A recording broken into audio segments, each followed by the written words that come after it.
আপনি কি সকালে উঠে মনে করেন আজকে অফিস না গেলে ভালো হয়, আজকে আর একদম ভালো লাগছে না, কাজকর্ম ভালো লাগছে না করতে, কাজ করতে আজকে ইচ্ছেই নেই, সব কিছুতেই যেন একটা ক্লান্তি ভাব আছে, ক্লান্ত লাগছে, কিন্তু নিজেকে বলছেন এটা শুধু চাপ, ও কিছুদিন বাদে ঠিক হয়ে যাবে। কিন্তু আমি যদি বলি এটা শুধু চাপ নয় বা স্ট্রেস নয়, এটা একটা বার্ন আউট হতে পারে অর ডিপ্রেশনও হতে পারে। আর সবচেয়ে বড় কথা হলো এই দুটো জিনিসকে আমরা সবাই মনে করি একই জিনিস, বাট না, কিন্তু এই দুটো কমপ্লিটলি আলাদা। নমস্কার, আমি ডক্টর মহুয়া ভট্টাচার্য। আজ আমি আপনাদের বোঝাবো যে কোনটা বার্ন আউট, কোনটা ডিপ্রেশন এবং কখন আমাদের ডাক্তারের কাছে যাওয়া উচিত। প্রথমেই কথা বলি বার্ন আউট নিয়ে।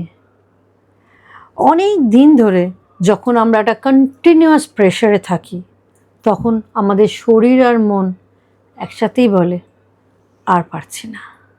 ধরে নিন কাজে মন নেই, কাজে এক ফোঁটা মন বসছে না, ছোট্ট একটা কাজকে অনেক বড় কাজ বলে মনে হচ্ছে, সব কিছুতে একটা উদাসীনতা চলে আসছে, ঘুম তো ঠিক করে হচ্ছেই না, তার সঙ্গে সঙ্গে মাথা ব্যথা, শরীরের বিভিন্ন অংশে ব্যথা, এই সমস্তগুলো থাকছে।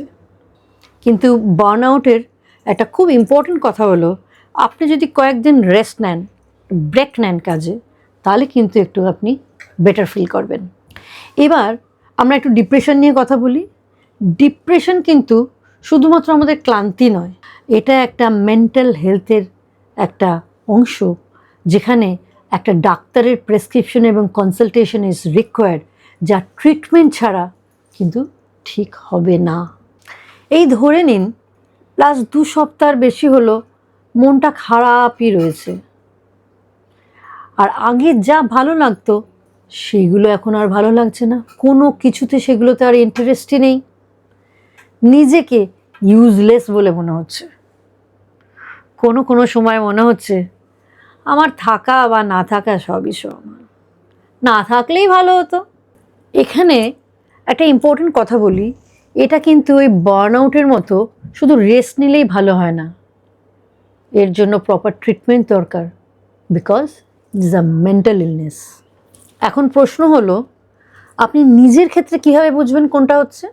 নিজেকে একটা সিম্পল কোয়েশ্চেন করুন তো, যদি আপনি 1 মাস লম্বা ছুটি পান, তাহলে কি আপনি আগের মতো এনার্জি আর আনন্দ, মনের সেই ফ্রিনেসটা ফিরে পাবেন? আপনার যদি মনে হয় হ্যাঁ এটাতে আমি ভালো থাকবো, ভালো লাগবে, then it may be a burn out case, তাহলে এটা আপনার বার্ন আউট হতে পারে।